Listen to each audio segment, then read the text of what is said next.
dans les nuages, ce groupe de rêveurs décide de relever un pari audacieux.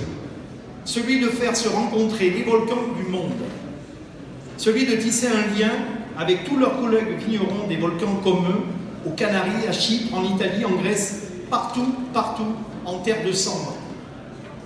Celui également de fonder une vraie famille pour se reconnaître et mieux se connaître, parler de nous et surtout faire parler de nous, de nos vins, de nos terroirs, de nos racines. Nous étions juste quelques rêveurs au départ de cette aventure et nous formons aujourd'hui la belle et déjà grande famille de Vinora Vins Volcaniques. On veille sur les vignes, forme désormais bel et bien une famille, la famille des vignobles volcaniques. Vinora est bien plus qu'une rencontre professionnelle. Vinora crée une véritable chaîne de valeur autour de notre identité commune et je suis particulièrement fier avec tous mes vignerons qu'elles prennent force en Auvergne au pied de la chaîne des Puys, inscrite depuis peu au patrimoine mondial de l'UNESCO.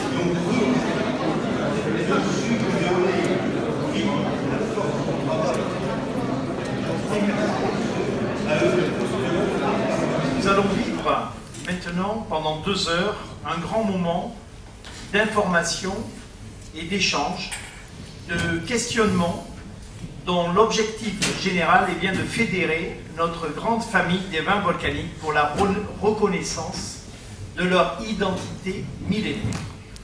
Nos différences et notre diversité peuvent-elles devenir une force pour l'avenir des vignobles volcaniques? Pour accompagner cette réflexion, les membres du bureau de Vinora, que je remercie encore pour leur forte mobilisation, ont souhaité vous offrir un plateau d'une grande qualité, drivé de main de maître, et je vous demande de l'applaudir, par M. Marc Maury.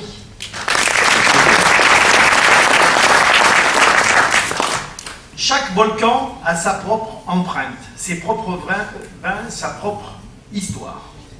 L'alliance entre vignoble et volcan tient tant au sol lui-même qu'au relief du volcan, tant en altitude qu'en orientation, déclinant une multitude de microclimats, sans oublier la farouche détermination des viticulteurs amoureux de leurs montagnes qui ont bravé les éruptions et perpétué les traditions fondées sur des siècles d'expérience et d'observation. Nous allons nous promener sur quelques volcans du monde. Alors Fabrice, on commence par peut-être du côté du large de l'Afrique. Ok, alors on est au-dessus de notre planète Terre et cette belle planète, on va l'observer de différentes façons. Tout d'abord, un petit tour du côté de l'ouest africain. C'est parti pour une plongée du côté des îles du Cap-Vert, plutôt vers la partie sud d'ailleurs, sur une île que tu as visitée avec une activité volcanique très présente. On se rend juste à côté d'un volcan, le Fogo, juste là.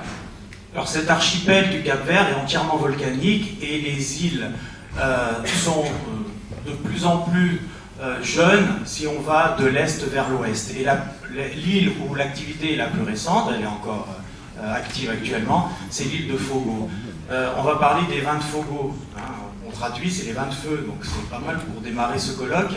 Vous voyez que l'île de Fogo, en fait, c'est un volcan, hein, c'est une île volcan qui culmine à 2800 mètres d'altitude, alors qu'on est au bord de la mer. Et imaginez que ce volcan, il s'enracine à 4000 mètres de profondeur sur les fonds de l'Atlantique. Hein, donc ça fait quand même déjà un bel édifice.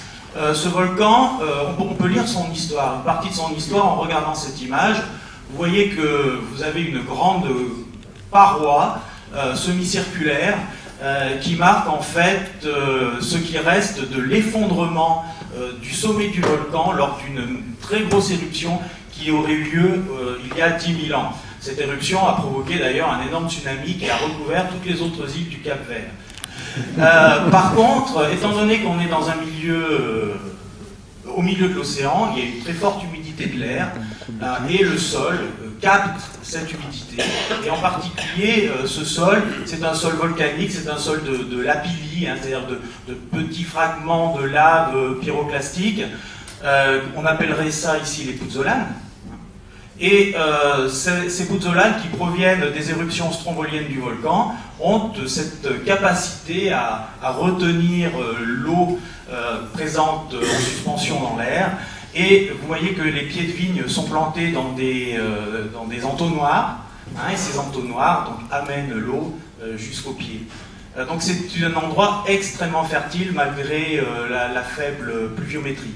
Et puis ce volcan, le Pico, émet régulièrement des coulées de lave.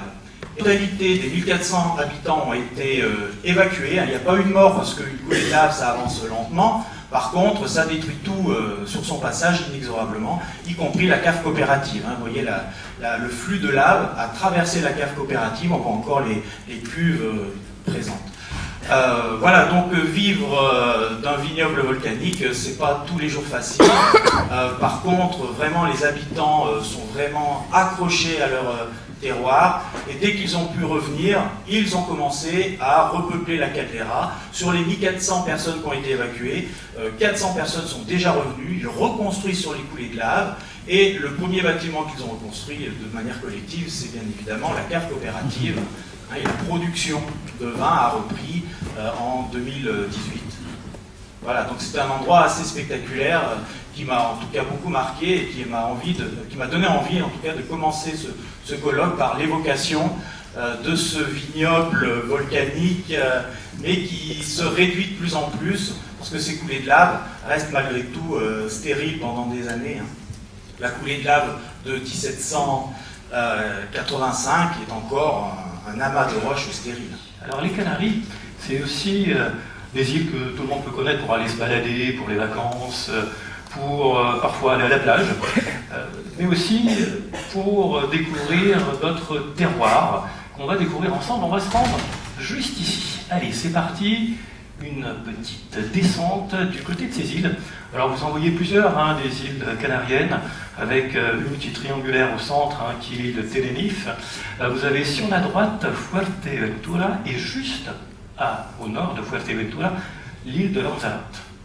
Ouais, je pense que les spécialistes des vins se doutaient qu'on allait sur Lanzarote. Hein, c'est une île dont la production de vin est célèbre, hein, avec le vignoble de Geria, qui se trouve au pied de ce système volcanique qu'on aperçoit très bien. Vous avez une centaine de volcans, plus de 300 cratères actifs, et la dernière éruption, qui est fissurale, hein, vous voyez la ligne de cratères, a eu lieu de 1730 à 1736. Hein. Vous avez des quantités colossales de lave qui ont été produites. Ce sont des laves fluides de type, c'est un dynamisme éruptif qu'on le qualifie d'hawaïen, hein, le modèle est Hawaï, qui produit des fontaines de lave extrêmement hautes, hein, qui montent à plus de 500 mètres, 1 km de haut, tout le long de la fissure. Et ces fontaines de lave produisent une grande quantité de projections, donc des lapillis qui tapissent le sol et le recouvrent, et puis par endroits de grandes coulées de lave. Et c'est sur ces lapillis que qu'est installé le vignoble de la Geria. Et on remarque bien vite la particularité de ce vignoble. Vous voyez sur les flancs des cratères recouverts de ces projections volcaniques, mais aussi à l'intérieur même des cratères récemment actifs. Hein, vous avez tous ces petits entonnoirs qui abritent chacun un pied de vigne. Alors ces entonnoirs, vous en entendrez reparler tout à l'heure. Vous voyez ce vignoble remarquable profite exactement des mêmes caractéristiques que celui que j'ai décrit tout à l'heure sur Fogo, hein, lié aux propriétés très particulières de la roche volcanique à Cap Telou. On peut peut-être voir ça en photo. Enfin, vous voyez, c'est assez spectaculaire. Un trou, un cep. Allez, c'est parti, juste ici. Voilà, donc chaque pied de vigne est entouré d'un muret en demi-cercle, évidemment dirigé dans la direction des vents dominants, extrêmement chauds et secs, et c'est une protection, hein, contre cette déshydratation. Une autre image, voilà, hein, le détail de ces murs de lave basaltique, hein, donc voilà, le type de lave c'est du basalte, donc noir, vous imaginez comment ça peut emmagasiner la chaleur et la restituer la nuit. Alors, on se croirait presque à Coran. C'est bien. Dans le sud de l'Italie, il y a des volcans actifs, très actif. Hein, donc nous allons peut-être, avant d'aller directement en Sicile, on va peut-être faire un détour par l'Italie du Sud, la région de Naples au hasard. Allez, c'est parti. Voilà, donc le volcanisme de l'Italie du Sud est très spectaculaire. Hein, et évidemment, on est bien obligé de parler de ce célèbre volcan qui est le Vésuve. Vous voyez ce Vésuve se dessiner dans la baie de Naples. Donc l'éruption de Pompéi est célèbre. Vous avez des vignes donc, tout au long de la Crema Christi, par exemple. Et du Vésuve, donc le Vésuve, il produit des éruptions un peu plus explosives que celles qu'on vient d'évoquer. On a un magma qui est plus visqueux et le caractère explosif est très marqué. Éloignons-nous du Vésuve, traversons une partie de la mer Tyrrhénienne pour arriver sur un archipel absolument incontournable pour les amateurs de volcans et de bon vin, et des deux. L'île de Stromboli, une des plus célèbres îles volcaniques. Énormément de passionnés de volcans ont commencé à Stromboli pour voir leur première éruption. C'est sans doute le volcan le plus facilement accessible. Voilà, Panaria, c'est à Basiluzzo, et puis on devrait arriver bientôt à Lipari. Voilà, nous voici à Lipari, et tout près de Lipari, une île remarquable qui s'appelle Vulcano, avec son cratère récent, actif, éruption de 1880. Et si on fait un petit arrêt à Vulcano avant d'aller du côté de l'Etna, c'est juste pour vous dire deux choses. L'origine du mot volcan, qu'on utilise tous les jours et à chaque minute en ce moment à Vulcania, vient de cette île. C'est la demeure du dieu Vulcain, bien sûr. Donc Vulcain, ça a donné Vulcano pour nommer cette île, et c'est devenu le nom des volcans. Voilà, donc c'est l'île, c'est ce volcan-là qui a donné son nom à tous les volcans. Et au sommet de l'île, vous avez une dépression circulaire. Vous savez tous comment ça s'appelle, un cratère. Et ben c'est Aristote qui a nommé ceci comme un cratère parce qu'il trouvait que la forme ressemblait à celle d'un vase. Vous savez, les vases grecs qu'on appelle les cratères, qui étaient utilisés pour quoi? Pour mélanger l'eau et le vin. Les Grecs mélangeaient le vin à l'eau, et dans des vases à large échancrure qui s'appelaient des cratères. Cratère venant d'un mot qui veut dire mélanger. C'est ce mot-là, c'est cette action-là qui a donné son nom au cratère volcanique. Vous voyez encore un lien entre les vins et les volcans. Un lien étymologique. Alors voilà l'immense stratovolcan de l'Etna qui culmine à plus de 3300 mètres d'altitude. Le plus grand volcan actif d'Europe.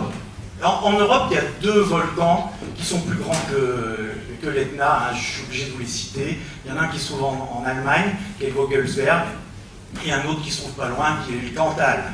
Le Cantal étant le plus grand volcan d'Europe. Bon, il est beaucoup moins actif que l'Etna, par contre. Il ne risque pas de se réveiller.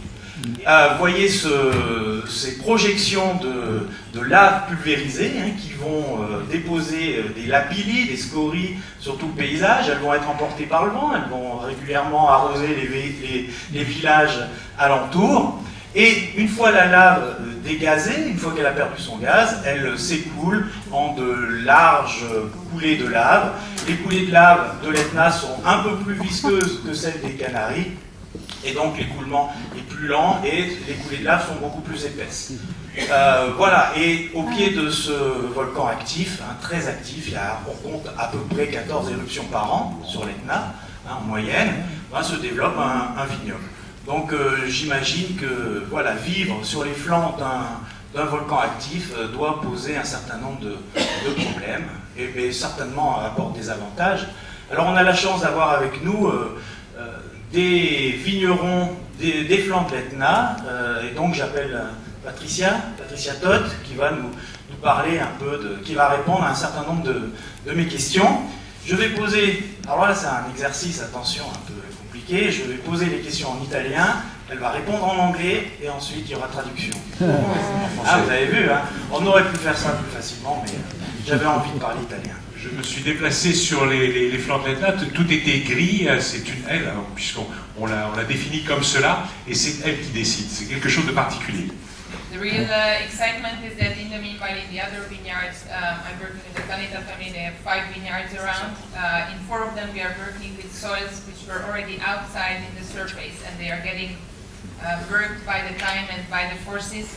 In this place we are working with a material which is coming from the inner part, obviously, of the earth, and it changes a lot. It can change the pH, it can change the structure, it can change the place of the vineyards also. As Patrick already mentioned, it's 14 eruptions in a medium in a year, which means that also it's a big circumstance. It's 270 kilometers at the level where the villages and the vineyards are. But you can J'essaie de traduire ça. Donc, sur 270 km, effectivement, autour, c'est tout constamment bougé. On travaille sur 5 parcelles. 4 d'entre elles sont effectivement en train de se reformer parce que ça met du temps. Donc, on est en train de travailler sur des parcelles avec des profondeurs qui ont été travaillées, bougées avec le temps et qui donc nécessitent forcément, là encore, beaucoup de surveillance. Commencer à avoir 60 cm cultivables de profondeur, et sinon il faut attendre 400 ans, la plupart de ces vignes, effectivement, de ces moments-là, ont nécessité 400 ans pour pouvoir être cultivables. Vous avez deviné que je parle de Santorin. Alors Santorin, hop, ah, ça y est, on y est, la Crète. Et voilà, Santorin. Alors celle-là, on ne peut pas la louper avec sa forme caractéristique. Hein, vous savez qu'elle tient sa forme, en fait, de son histoire. C'est un volcan immense qui a explosé, et ce que vous avez ici, c'est un peu comme au Fogo, sauf que c'est au niveau de la mer. Hein, l'explosion a été beaucoup plus importante, et les différentes îles qui forment ce Santorin sont en fait les vestiges d'un immense volcan qui a fait éruption en moins 1600 à peu près avant Jésus-Christ, et la caldeira est ce qui reste de cette éruption. Cette éruption, qui a sans doute joué un rôle dans le déclin de la civilisation minoenne, s'est caractérisée par des laves pas du tout basaltiques. Hein. On a des laves très riches en silice, beaucoup plus claires, et qui ont été émises sous forme de ponce. Hein. Et vous avez des hauteurs de ponce absolument considérables qui ont recouvert la mer. Hein. Je vous rappelle que la ponce, la flotte, et qui ont... Alors, ça a aussi déclenché un tsunami préalablement, et qui ont recouvert l'île. Et on fait un petit tour sur l'île active, là, on est à Camini. Il y a effectivement un petit volcan jeune qui réapparaît dans la caldeira, qui montre bien que ce volcan est toujours actif. Et ce qui caractérise ce vignoble, hein, c'est un certain nombre de choses que vous entendrez parler tout à l'heure, les cépages. Un cépage typique, particulièrement adapté aux conditions qui règnent sur cette île, et puis un sol poreux, essentiellement lié à la présence de pierres ponces sur le sol. Hein. Vous voyez ici ce dépôt. Là, on se croirait à Léché ou domaine Niolan, à peu près le même type de sol. Voilà. Donc, les volcans, vraiment, sont des lieux où vous avez des vignobles remarquables qui s'y développent, où les éruptions volcaniques sont parfois présentes. Donc c'est pas toujours facile d'y vivre, mais il faut bien comprendre que si le volcan n'existait pas, l'île n'existerait pas, ces régions n'existeraient pas, et donc vous n'auriez pas de vignoble. Hein. Donc voilà, les volcans sont créateurs de terrain et génèrent des sols d'une grande diversité, hein, de basalte, de trachyte, de ponce, de scories, de coulées de lave, qui n'ont pas du tout les mêmes propriétés. Quant à savoir quelles traces ces terrains laissent dans le vin, alors là, je vais laisser les spécialistes s'exprimer sur ce sujet. Merci Fabrice. Merci volcanique, évidemment. Et merci infiniment à l'association Vinora de m'avoir invité pour participer à cette belle colloque et à la belle dégustation. Donc, ce que j'aimerais vous faire, c'est raconter un peu mon histoire volcanique, mon parcours, comment je suis arrivé ici et où est-ce qu'on va peut-être terminer. Enfin, on ne terminera jamais, mais il y a quand même tout le monde à découvrir. Peut-être pas.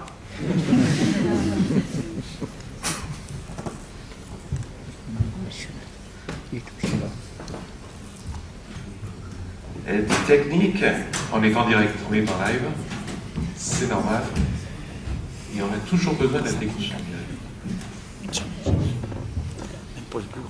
Jamais oublier qu'on ne travaille pas tout seul, mais qu'il y a du monde derrière, et que si le micro fonctionne, c'est qu'il y a des techniciens qui les faire fonctionner.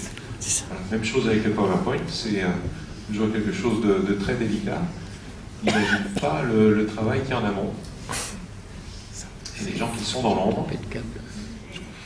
On m'a demandé d'écrire un petit article sur mes vins préférés à l'époque, qui parle de 2009, 2010, et je ne savais honnêtement pas quoi écrire. Tous les grands vins du monde, on était pris déjà, les Barolo, les Champagnes, etc., les Bourgognes. Donc moi, je me suis mis à penser à des vins qui m'ont vraiment intrigué, qui étaient vraiment intéressants, et j'avais juste été sur l'Etna, à Santorin, en Hongrie, la partie nord de la Hongrie. Et d'un coup, je me suis rendu compte que le lien entre tous ces vins-là était le fait qu'ils venaient des terroirs volcaniques. Donc j'ai écrit un petit article, mes vins préférés poussent sur les flancs de volcans. Le vin volcanique par le monde entier quasiment, avec des vins fascinants, des vins pas toujours faciles, mais toujours avec un caractère, une personnalité très originelle, très singulier. Donc de là, je suis parti et j'ai finalement écrit un petit livre qui est sorti en 2016, fin 2016, et ça m'a fait visiter une douzaine de pays, une trentaine de régions différentes, vraiment du monde entier. Et, c'était vraiment un voyage fascinant qui continue toujours. Et juste pour vous dire que c'est pas moi uniquement, ni l'association Vinora qui parle des vins volcaniques. Voilà un peu le résumé de quelques publications qui ont publié des articles sur les vins volcaniques. Donc des publications assez importantes mondialement, ici en Europe et puis en Amérique du Nord et un peu partout. Alors c'est un vrai mouvement. Ça existe. Moi, j'ai vu même des cartes de vin à Londres, à New York, à Montréal, à Toronto et ailleurs, où les sommeliers ont fait une section de vins volcaniques. Alors ça, c'est une nouveauté, un nouveau aperçu, une nouvelle façon de regarder le monde des vins qui est tellement fascinant, tellement compliqué parfois. Ça, c'était un de mes découvertes préférées. C'est un artiste grec, Marios Karistios, qui a fait un carafe en forme de coulée de lave. Hein. Quelle imagination! Il était fasciné par les vins volcaniques. Il a fait ces carafes-là et c'était mis au feu à 1000 degrés, à peu près la même température qu'une coulée de lave. Alors, il a bien pensé les choses. Alors, j'espère que vous avez eu l'occasion déjà de goûter pas mal de vin. On en regoutera plus tard. Mais voilà ce que j'ai constaté avec mes voyages, avec mes dégustations dans les dernières dizaines d'années. Commençons d'abord avec la base, le sol, puisqu'on parle de sol volcanique. Pour moi, je compare les sols volcaniques au fromage. Peut-être c'est une comparaison très apte ici en Auvergne, surtout, avec vos très beaux fromages. Mais si vous pensez, le fromage, c'est fait du lait. Mais quel lait? Est-ce qu'on parle de brebis? Est-ce qu'on parle de vache? Est-ce qu'on parle de bufala en Italie? Enfin, il y a toutes sortes de types de lait. Et ensuite, est-ce qu'on le mange à 20 minutes ou à quelques jours, comme l'atome, qu'on mange avec la truffade, que j'ai découvert, c'est fantastique. Ou est-ce qu'on le fait vieillir en cave 5 ans, tel le roquefort, ou parfois le parmesan, enfin, toute une différence d'âge, puis on peut les arroser d'herbes, de vin, d'eau de vie, on peut faire un tas de choses.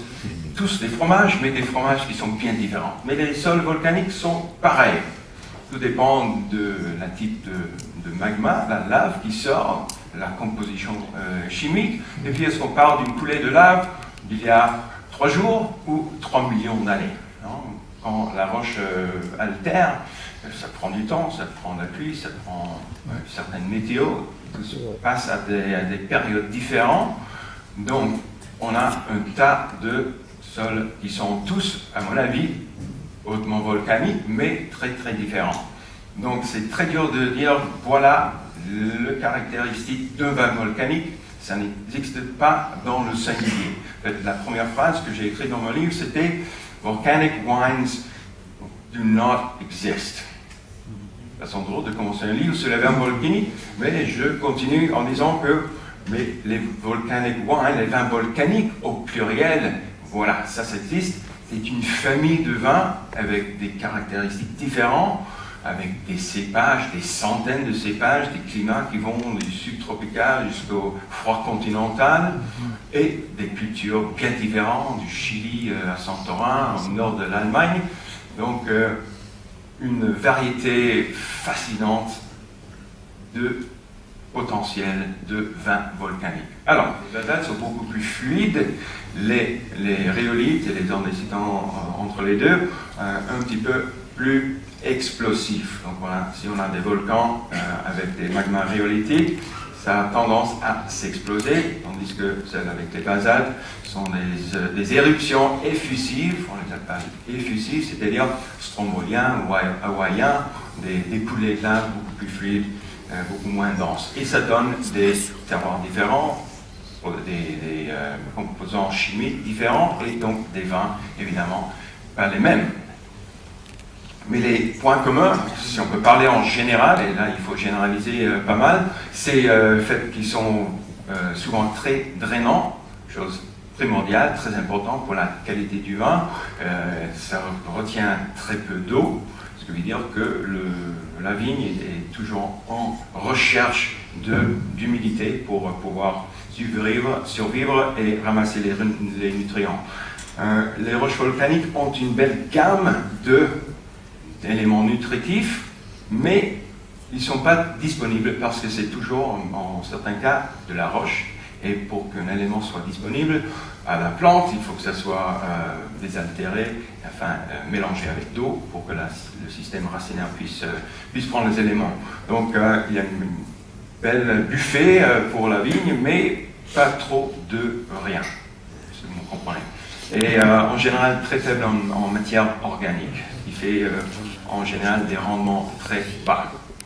Alors il y a des vins fruités et des vins plus savoureux, plus sapides, plus salins. Et moi je trouve que les vins volcaniques tombent, la plupart des fois, sur le côté savoureux. Il y a toujours un petit peu de fruits, mais ils ne sont pas des vins fruités. C'est pour ça que je dis que les vins volcaniques ne sont pas toujours faciles à boire, parce qu'ils ne sont pas fruités, immédiats, de plaisir immédiat. Il faut souvent aller chercher les nuances plus, pas dire herbacées, mais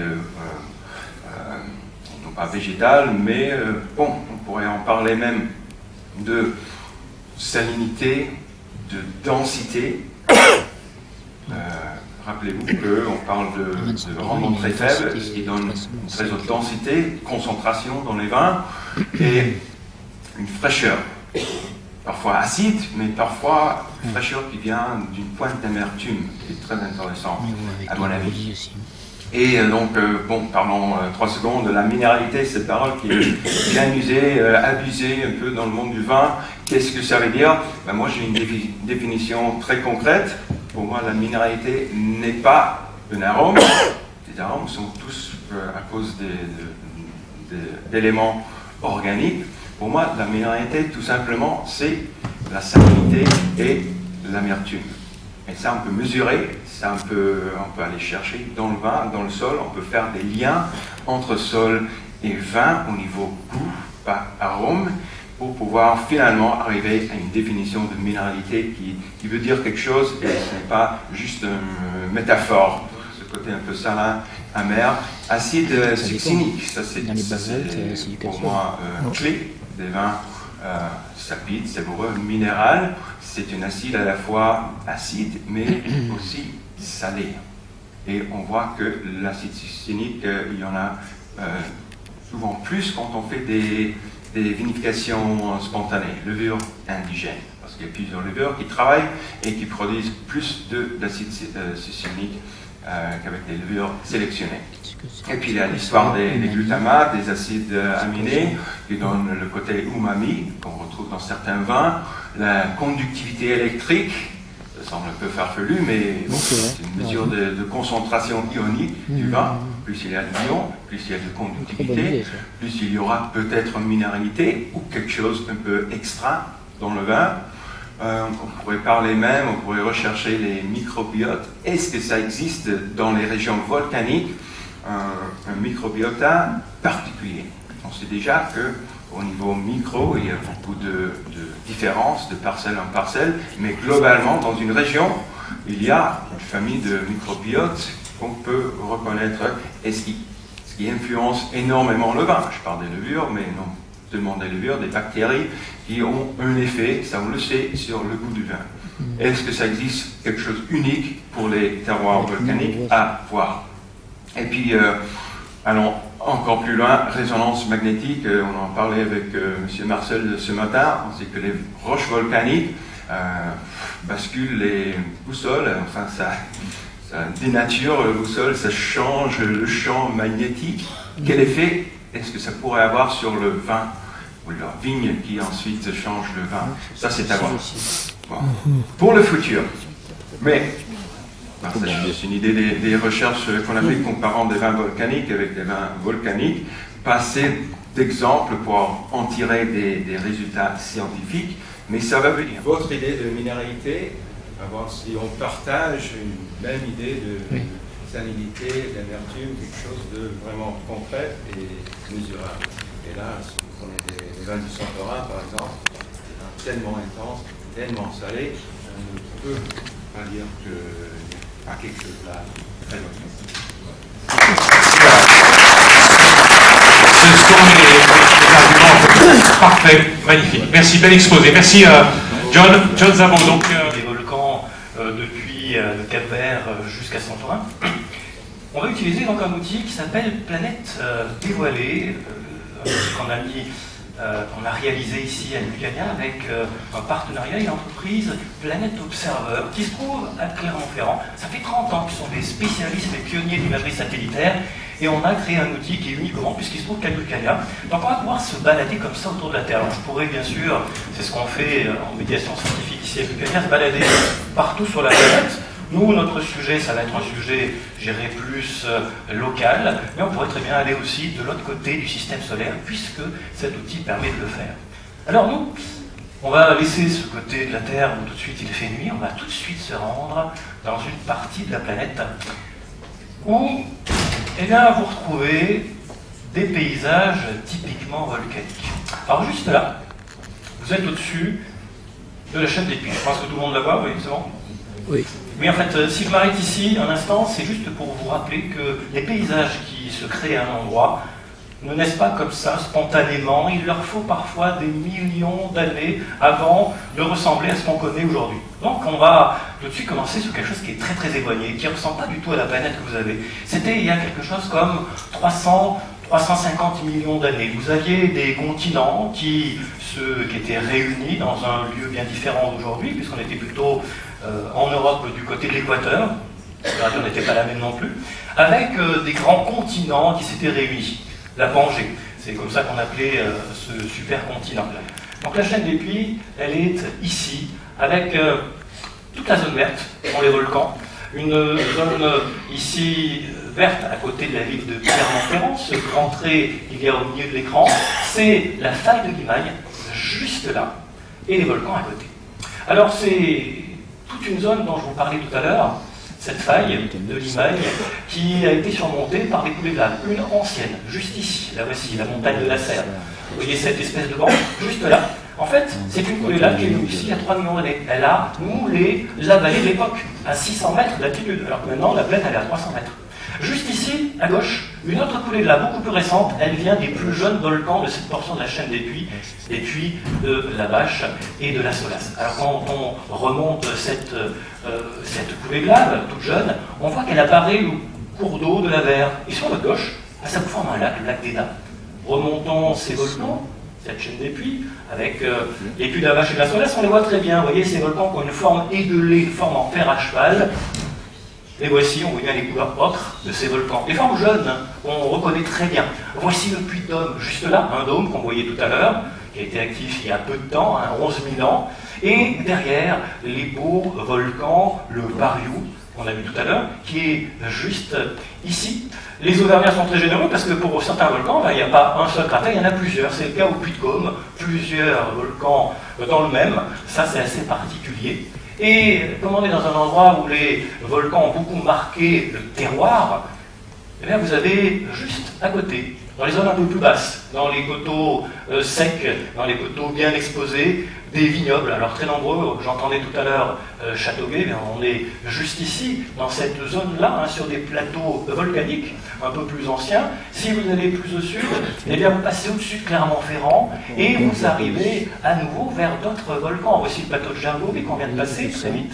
Et là, eh bien, une zone aussi volcanique. On est bien au sud de Clermont-Ferrand, entre Clermont-Ferrand et Issoire, du côté d'un plateau volcanique de 3 millions d'années, lui aussi. C'est ce que vous avez juste ici, le plateau de Coran. Il est connu pour être la capitale des Arvernes et aussi pour son vin et pour ses vignobles juste là. Alors, je vous ai montré très rapidement l'Auvergne vue du ciel, vue de satellite, mais vue d'hélicoptère, c'est pas mal non plus. Franchement, en étant auvergnat, j'aurais tendance à dire que l'Auvergne, c'est la plus belle région au monde, et j'en ai vu plein d'autres très belles. Allez, on va se dicter sur quelques images vues du dessus.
Merci Fabrice, j'aimerais bien applaudir très fort Fabrice qui on fait visite un peu des pluies et la fin de l'image.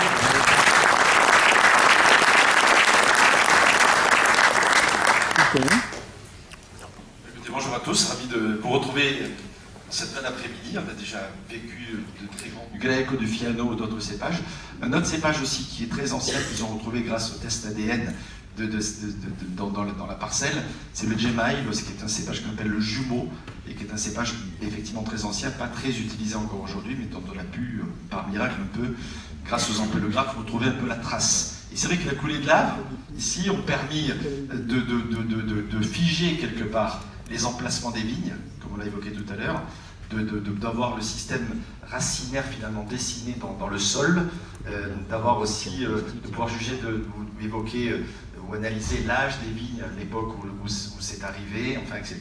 Et de pouvoir finalement essayer de reconstituer le mieux possible ce qui se passait dans ce coin-là.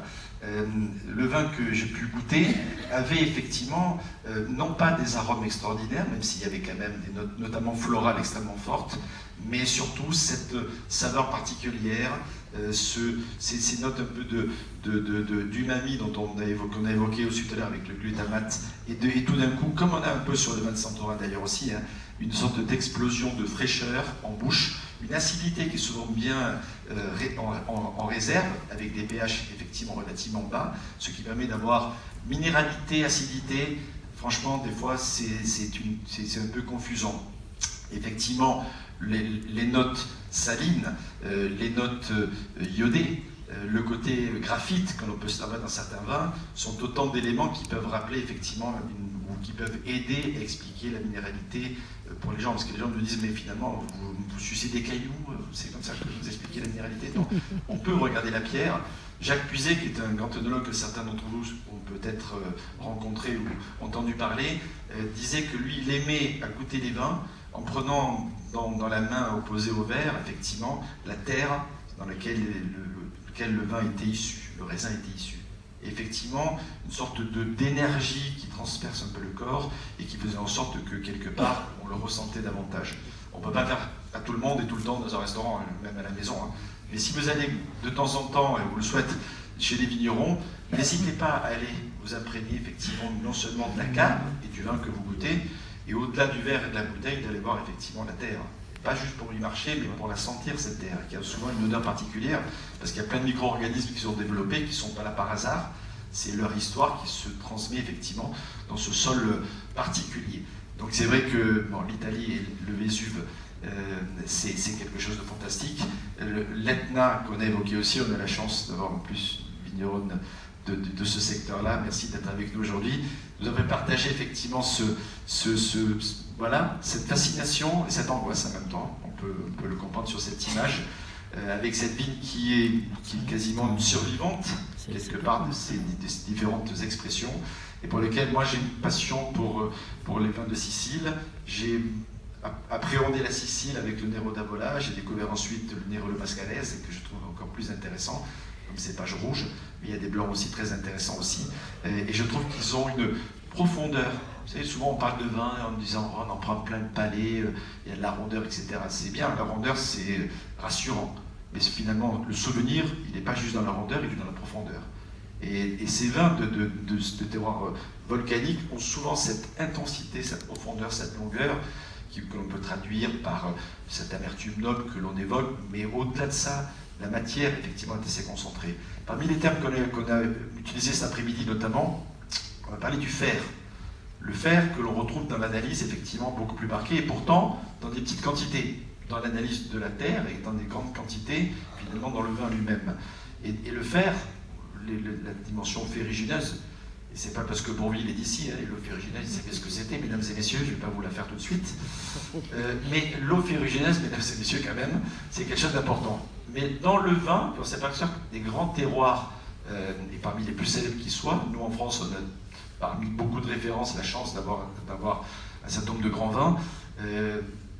Le plateau de Pomerol est traversé dans son centre par une crasse de fer particulière. Et les vignobles qui sont autour de cette crasse de fer sont célèbres. D'accord ? Cazin, Pétrus, La Fleur, tous ces vins-là, ils sont sur cette crasse de fer-là. Et dans l'analyse de ces vins-là, on s'aperçoit qu'il y a un taux de fer effectivement assez important. En Bourgogne, quand vous êtes à Bonne-Romanée, que vous êtes juste au-dessus des grands crus, là, et que M. de Vilaine vous raconte un peu les terroirs, il commence à un moment donné à vous avouer qu'il y a une crasse de fer qui passe au milieu, que cette crasse de fer passe au milieu du vignoble de la Romanée-Conti. Et c'est pas le hasard. Et quand on voit que sur les terroirs volcaniques, on a cette intensité en fer effectivement plus forte que sur les autres, on peut imaginer effectivement que c'est un élément extrêmement important dans la constitution et dans le goût final effectivement que l'on peut expliquer et apporter. Les cartes de restaurants sont bâties de façon très classique, par pays, par région, par appellation, par millésime finalement, par couleur certes.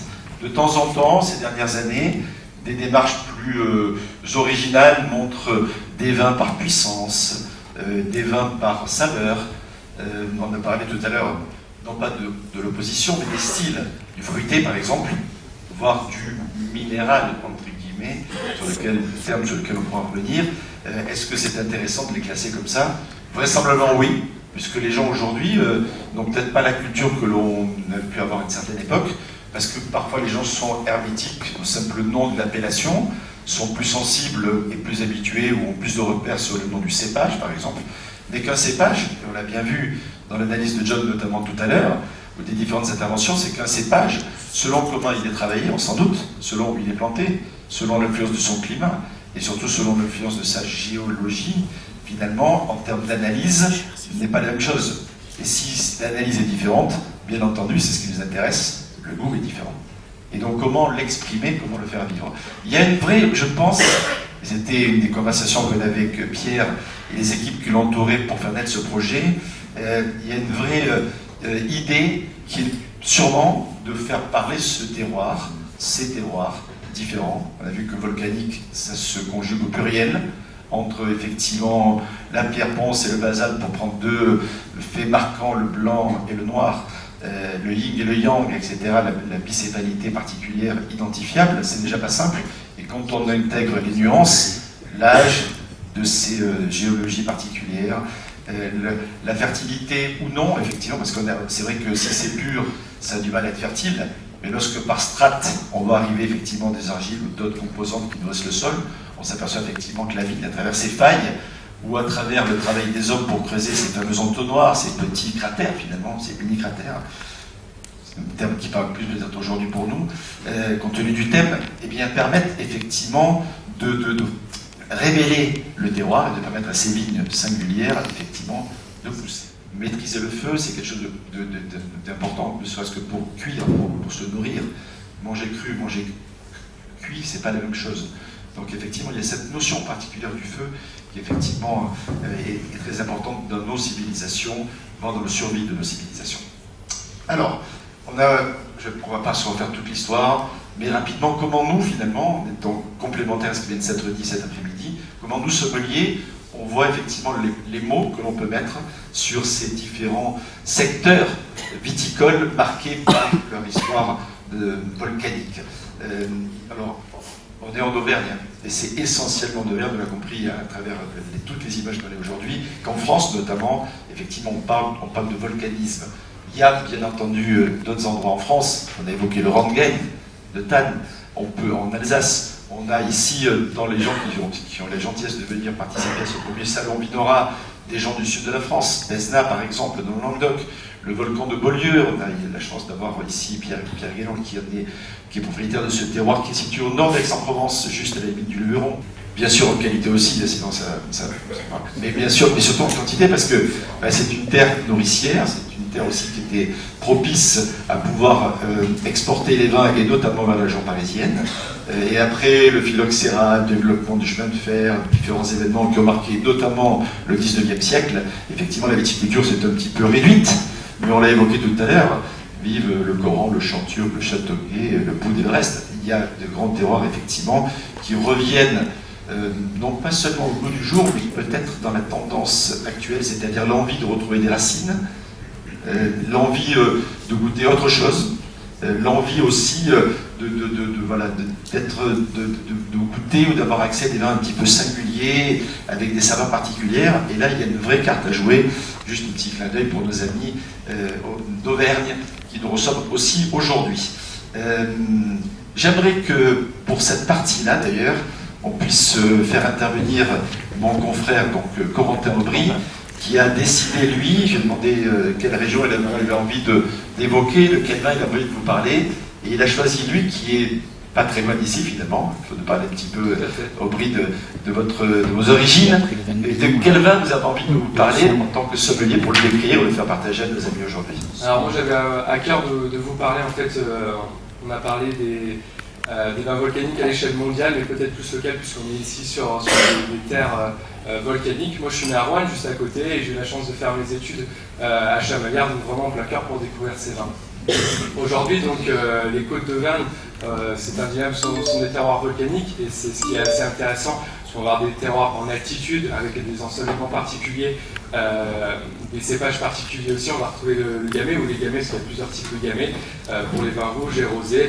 Puis également, on va retrouver pour les vins blancs le chardonnay. Les côtes d'Auvergne ont la chance d'avoir 5 crus à l'intérieur de cette appellation. C'est aussi ça qui est fabuleux et sur quoi on peut communiquer aujourd'hui en salle. 5 crus différents avec leur spécificité en termes de sol, puis aussi bien sûr de vignerons. Donc je pense aujourd'hui c'est la grande force de ces vins. Et pour illustrer ces propos, moi j'avais envie de vous faire découvrir un vin et partager donc Clos. Alors c'est lequel? Clos de Luerne. Vraiment, c'est un peu frustrant, je sais.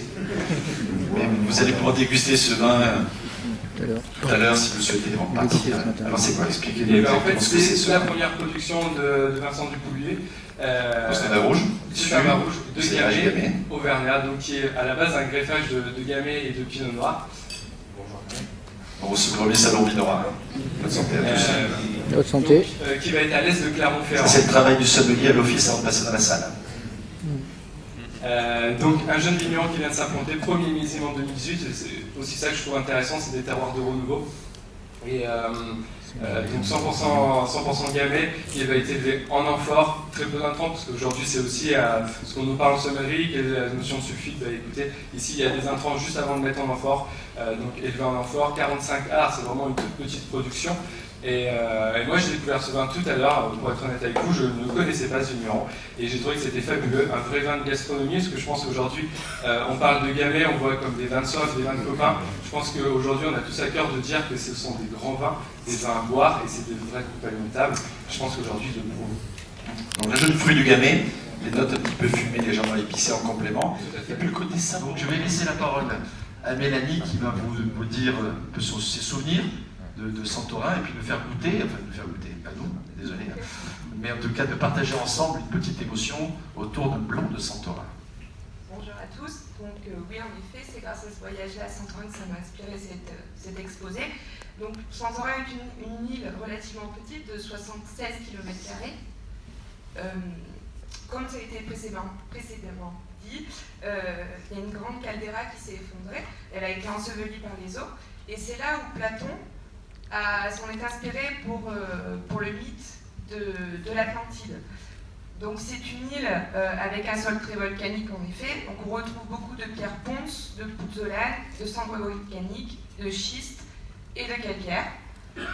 Il y a très très peu d'argile sur le sol, donc, ce qui fait que le vignoble a été totalement épargné du phylloxéra à la fin du 19e siècle.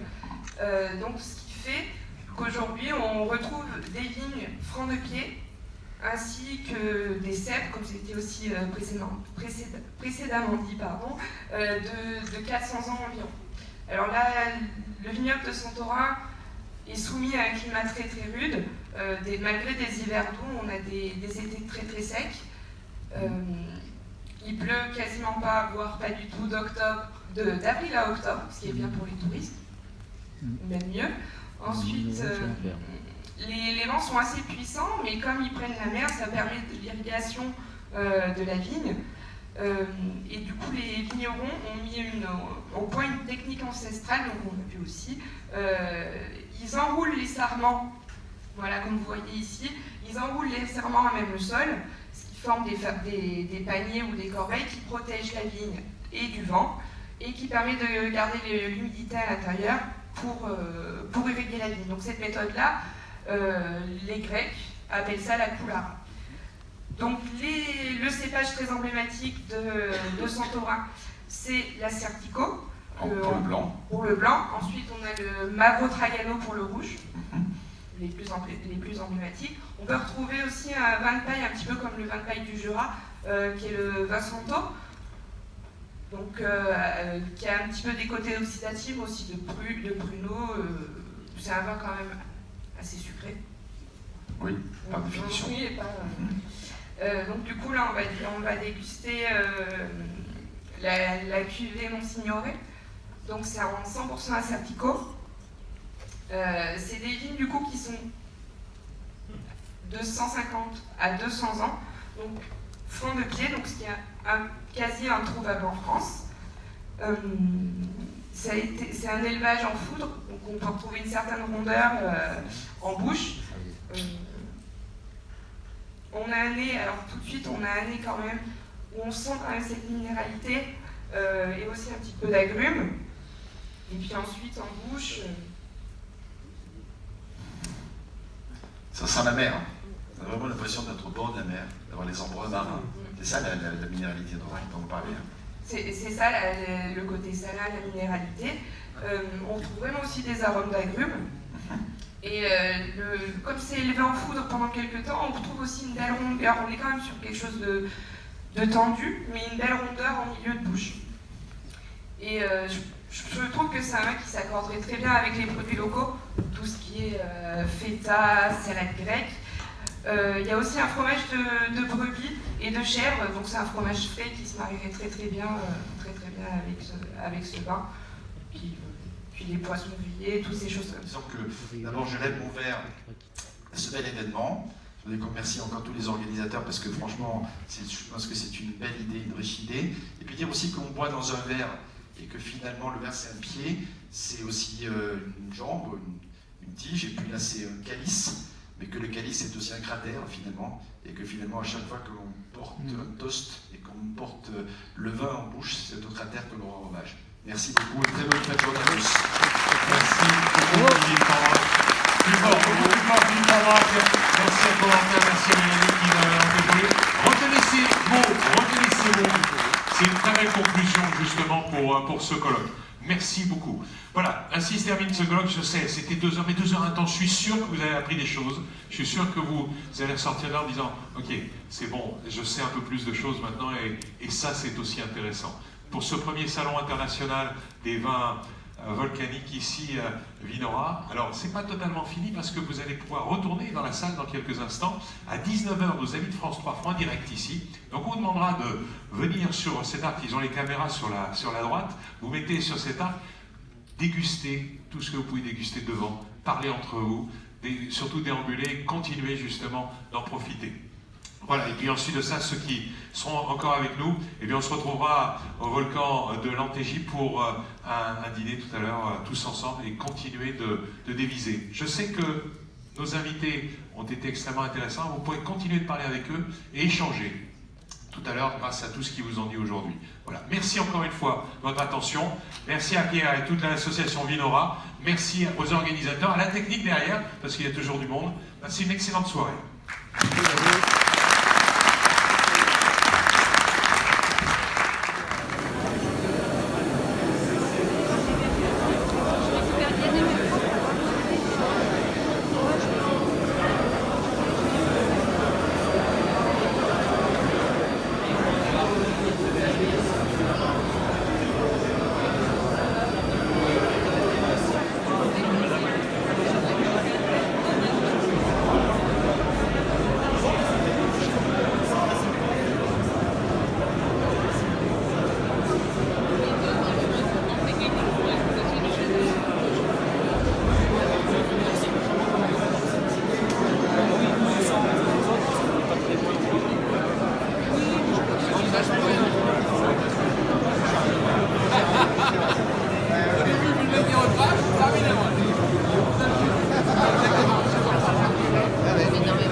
Et normalement, je mets toujours la pierre, la pépérite dans les mains. En plus, je suis en faire avec deux verres, comme ça, on se fait des... Oui, d'accord.